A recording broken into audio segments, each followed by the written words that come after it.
Let me ask you something. What if the reason that you're not making more money isn't because of your experience, it's not because of your skills, or even all your efforts that you're putting out there, but maybe it's the way you're thinking about what your value actually is, which is right up my alley in real estate. It's like, know your value. Well, today's guest has his own podcast with over 1,200 episodes. Wow. And he advises countless professionals in advice on how to recognize your value and charge what you're worth. And his entire career has been built around this one particular idea, and that is generosity. Yes, generosity. When it's done right, it's not giving away everything. It's actually the key to charging more.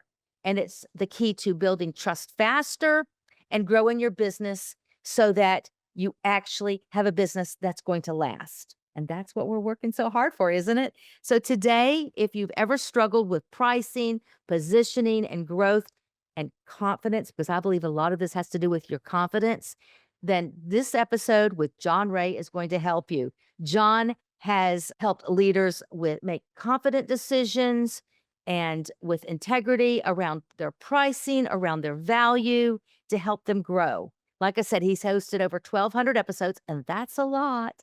He brings thoughtful, articulate insights and real world experience. So he is also the author of the book called The Generosity Mindset. I love that title. And we'll dig into that. So, John, thank you so much for joining me today. Zelda, it's an honor, and thank you for that generous introduction. That was very kind of you. Thank you so much. Well, I love this idea of generosity and giving things away. I've had this discussion with so many entrepreneurs that they think, I'm going to give everything away. I'm like, no, that's really not what you're doing. So let's dive into what started this conversation for you with yourself. I mean, how did you get into this and recognizing that generosity was the key? Well, so I came out of corporate, and I came out of corporate like a lot of people do, thinking I knew a whole lot more than I really did. It wasn't that I didn't have lots of skills. I had, tremendously honed skills and expertise to be able to offer my business clients at that time when I started my own business advisory practice. What I did not know was how to price that expertise. And the problem that a lot of people have when they come out of corporate and start their own business or wherever they come from is they can get a lot of help when it comes to things like marketing and accounting and a lot of different aspects of running your business. But when it comes to pricing their expertise, generally what they do, and I know this from my own experience, is that they look at what everyone else is charging and charge, something. Maybe they discount a little bit because they're new, quote unquote, and the problem with that is everybody's pricing inadequately. So it's not a great way to, benchmarking is not a great way to price. And so I learned the hard way, and I needed to fix myself. And I needed to help clients that had this problem too. And so that's what got me passionate about this work and why I really dove into it as a specialty. I would think that people who are in the service industry as opposed to retail probably have this it's more difficult for them because they're having to say, I mean, it's I don't believe in trading dollars for time. It's to me, it's dollars for my expertise. Hmm? So, Yes. how do you help them figure out what their price should be? Again, it's like I love how you said you don't want to be like everybody else. You don't want if everybody else is charging $50, you don't want to charge 48 or 61. It's like you've got how do they get the confidence to know what they should be charging? Yeah, that's a great question. And really, what it revolves around is getting out of your own head. Because frankly, me looking at others and pricing based on them is I'm in my own head at that point. Right. And I'm pricing, if I'm pricing by the hour, I'm not even pricing based on a client outcome. I'm pricing based on an input that has nothing to do with client transformation. Right. So the way to get out of this trap is to make it about others. This is what I how I define generosity. Thank you for saying it's not giving everything away, Zelda. I Mhm. appreciate that. It is about getting out of your own head and getting into that of others and where they see value and what their hopes, wants, dreams, anxieties, fears are, and how you can meet the value that they see.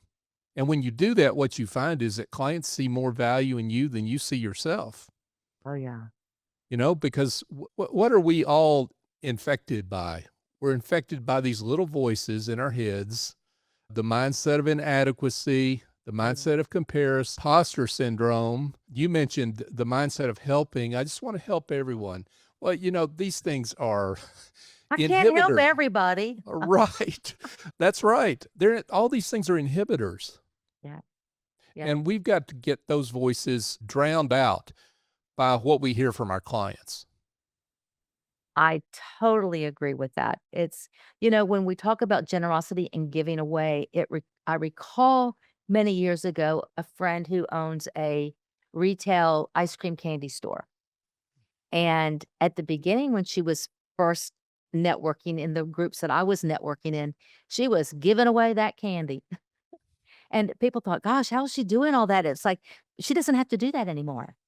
Mm. Like, she built that up, and I have another person that I'm working with now, giving her a little bit of advice. I'm not a consultant, but she was asking me, "What should I do?" And I'm like, "Give your" she sells candles. They're beautiful candles. They're very luxury. I mean, they could cost $100 for a set of 3. I mean, that's Mm. kind of pricey for a candle, but they're gorgeous and the aroma is wonderful. So I'm advising her to take some small samples of them, some smaller ones, and give them away so people learn who you are and get to know you. And then they'll see the value in what you're offering and they'll buy the more expensive ones. So it's giving things away. It's kind of reminded me of a book. Gosh, what was it? What's his name? He wrote the book about hospitality. Oh, yeah, Unreasonable Hospitality. Yes, What a yes. great book. Isn't that a good book? So, Yeah. I'm kind of thinking about what you're talking about in that way. So, how do people get the confidence? Because we talked a little bit before, it's like, I have no problem telling my buyers and sellers, "This is my fee, and you gotta pay it or go find a discount realtor because 'cause I'm not the discount person." So, Mhm. how do people build that confidence? Well, part of it, I mean, first of all, I'm not a psychologist. And so I don't want to be practicing without a license here. But what I would tell people is when you make it about others and where they see value, and when you find out that they see intangible value in you and your work that goes beyond just the deliverables, beyond just what you do, when you see that, that's something you can lean on. See, Right. it's not your opinion about yourself. It's what somebody else says about you. I mean, Absolutely. Mhm. let's think about it this way.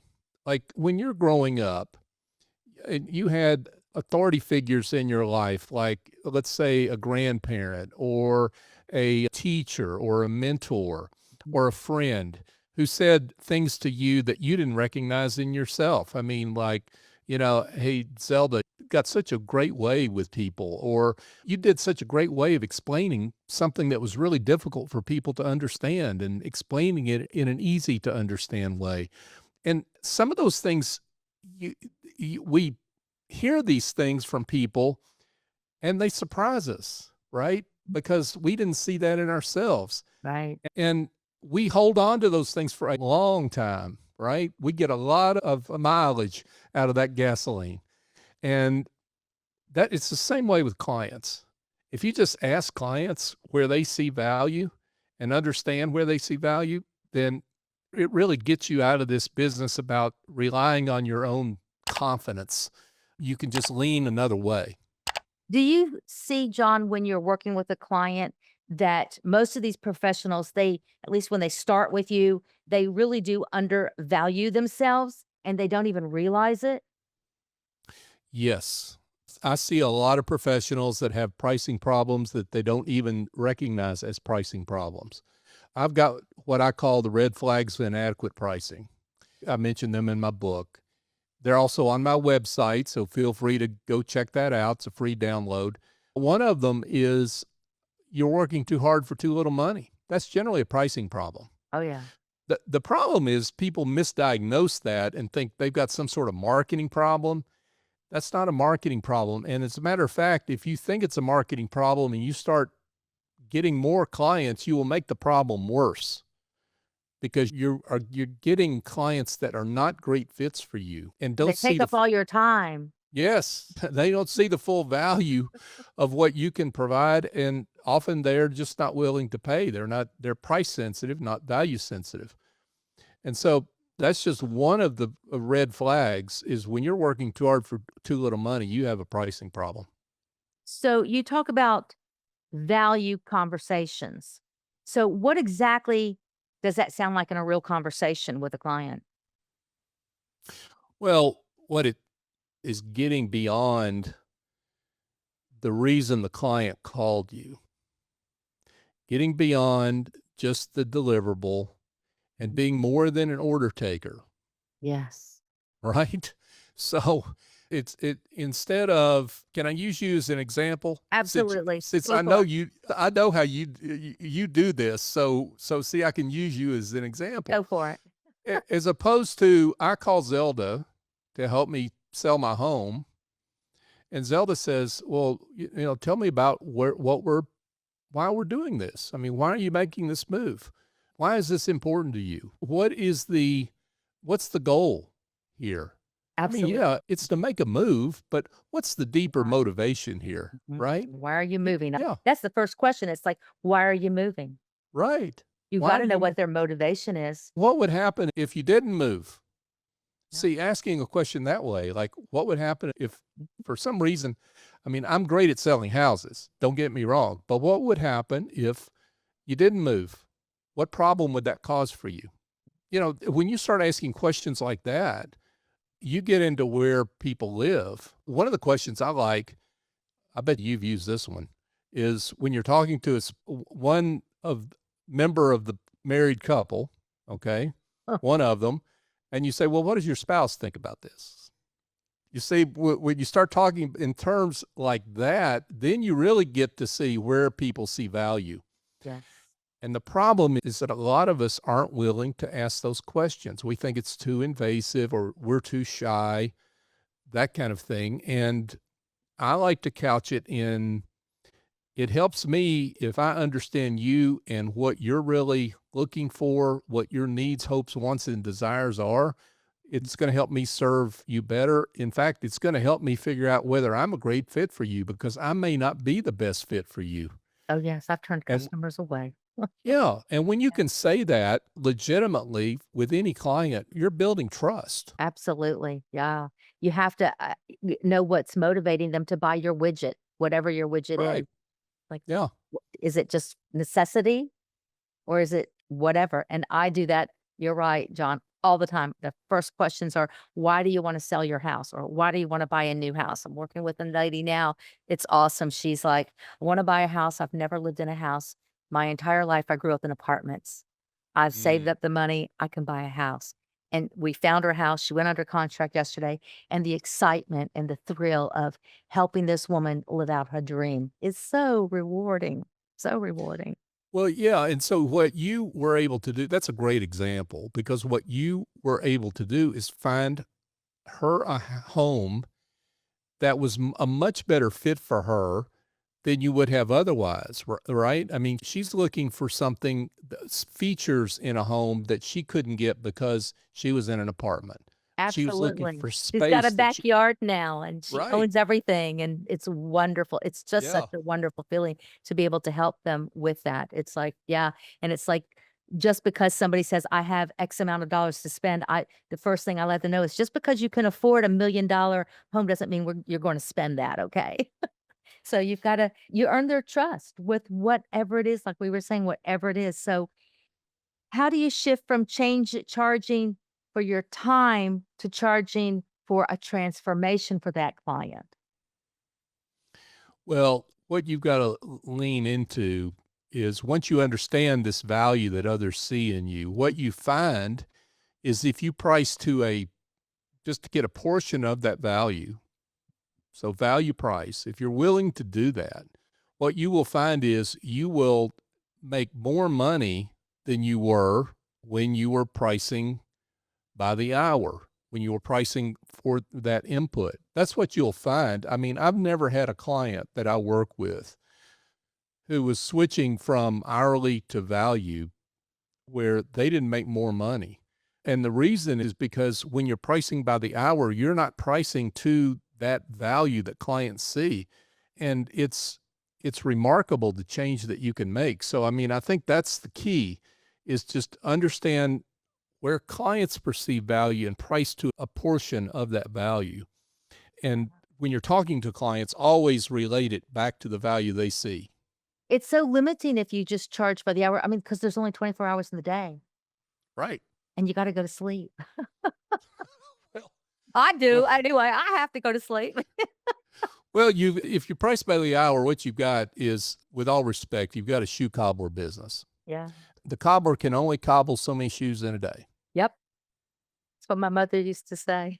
That's right. Yeah, like, be an entrepreneur and don't charge by the hour, like, charge Right. for You your got a wise mom. Wise yeah, oh, mom. yeah, she was like had a friend who was a dentist, she says, "Hey, he can only see so many people in a day, whereas, uh, your dad can work till whenever and get the job done." I'm like, "Yes." So tell me a little bit more about how generosity actually can deepen a relationship rather than weaken their position in business. Yeah. So when your first concern is about the client and you're not approaching any interaction in a transactional way, what can I get from this? Who can they refer to me, or, when can I do business with you? If you're just there to serve, and legitimately so, people see that. Mhm. And in a world that's so transactional and so, well, full of carnival barkers and people that are always selling something, that's refreshing. Yeah, And when you tell people, look, when they want to do business with you and they initiate a conversation, and when you say things like, look, let's just agree that we're not going to do business unless the value that I can give you is greater than the price you pay. And if we can't figure that out, then I'm going to refer you to somebody that yeah, can. And yeah. when you can say things like that legitimately and back that up, those are trust builders. And that's generosity. That's true. Can you share a story of someone who you saw really make an incredible transformation from where they started with you and then where they ended? Can you share one of those stories with us? Absolutely. Yeah, this will resonate with you, the work you do. I worked with a senior move manager, a woman who owned a senior move management company. Now, that's a highly emotional, you've got highly emotional situations that you're working Yeah. with. I mean, you're working with people that it's most likely the last move they'll ever make. And in that move, they're doing a lot of downsizing. They're getting rid of a lot of items they'd rather not have to get rid of Yep. because they're downsizing. And so the quality of how you do that is so important. And this lady had this figured out, right? She knew how to go in and establish a rapport with, I'll say mom, because she's often working for the adult child who's Right. hired her, right? And so she knew how to do that. But what she didn't realize is how much value that really her clients saw in that, particularly the adult child who's dreading this situation, right? And is delighted that someone can come in that's experienced, that has done this many times before and can handle this. Yeah. So what we did was we introduced options for her along the lines of kind of good, better, best options, and so that clients could choose what level of service that they wanted. And what she reported in her first year is that her revenue was up 40 to 50% just from that pricing change, not from the additional volume, but just the pricing change. And I recently spoke with her, and she was so pleased because she had talked to someone who had surveyed three different movers, her being one of them. And she said, this gentleman came back and said, in thinking about what I wanted from my mom, You are the most expensive of the 3, but we decided you're the best, Like she was and the we hired you." That's awesome. That's Yeah. awesome. In fact, I'm actually meeting with a senior move specialist this week. Like, us talk to her about being on Yeah. the podcast. So, yeah, Yeah. it's all about life transitions, isn't it? No matter what it is, if it's a work, if it's your home, whatever it is. So if someone's listening now and they feel like they're stuck, they're underpaid, they're undervalued, they're not sure, what's the first mindset shift that they really need to make? The first one is to realize that you're not alone. You are not alone. I mean, look, I'm all dressed up and fancy, but I've had these issues myself. We all have these issues of insecurity around our worth. So you're not alone. And but and therefore, don't worry about what's in your head. Think about what your clients see and where they see value. One of the suggestions I give people, and this is one of the things I do with clients when we first start out, is we do a study of their reviews. Look at your testimonials, look at your reviews, and see what clients say about you. And what they say, they don't necessarily say, well, you know, John did so much better for me on my pricing. They'll say that, but they'll say other things too, like talk about empathy and so easy to talk to. And I felt like, I could share my deep problems. And so, I mean, those are intangibles that have tremendous value. Mm. Pay attention to those. This is why we need to ask for reviews, folks. We don't do enough of that. Ask for reviews, right, Guilty, Zelda? guilty, yeah, We're all guilty, guilty. We're all guilty, guilty, guilty, right? yes, I'm Yeah. guilty. Yeah, but do a study of your reviews and see what you find. You'll see where clients see value. Yes, absolutely. It's like, "Oh, you're making me feel bad." Well, I bet you they'll find a I lot get of told this all the time, it's like, "Zelda, you need to go get some more reviews." I'm like, "I know, I forget." well, I'm reminding myself. There you So go. we're all there. We're all We're all human. there. Oh, Yep. that's great. So, John, if people want to our listeners out there, they wanna get in touch with you, they wanna connect, how can they get in touch with you? Thank you so much again for having me, Zelda. This has been fabulous. Yeah, John at johnray.co is my email address. Feel welcome to email me directly. My website is johnray.co. If you go to the book tab there on my website, there's free resources there. I mentioned the red flags of inadequate pricing. There's some sample value conversation questions that might give you some prompts on the kind of questions you ought to ask in a value conversation. And feel welcome to connect with me on LinkedIn. John Ray One is the place to do that. That's great. It's a great place to connect with you. So I have a final question, my signature question I like to ask all my guests, and that is, if has there ever been an opportunity that presented itself to you because of a connection that you had, or that you were able to open the door for someone else because of that connection that you had? Yes. So there was I got referred by someone who was an employee of a company that I did some pricing work for. Not the owner, but an employee, because that employee saw that how much better the company was doing because of my work, and they referred their sibling, their brother, into me.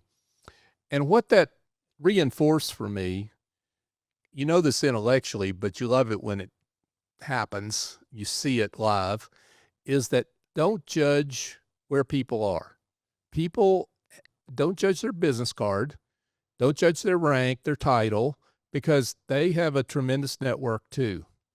And they have a network that can help you if you're open to that. So it's not about the person per se, it's about that network that they have and the connections they have they can make for you if you're willing to be open to that. Be kind to everybody. Be kind to everybody. Be kind to you never know who knows who. And I've had that happen to me on this podcast. I've mentioned to I had actually Bob Berg, the Go Giver, one of the co-authors. He was on the show and I said, we mentioned the name Randy Gage, and he's a Mm. very well-known speaker. And he goes, "Well, he's a friend of mine. I'll hook you up with him." And before I knew it, within 10 minutes after the show, I was scheduling Randy to be on the podcast. It was so awesome.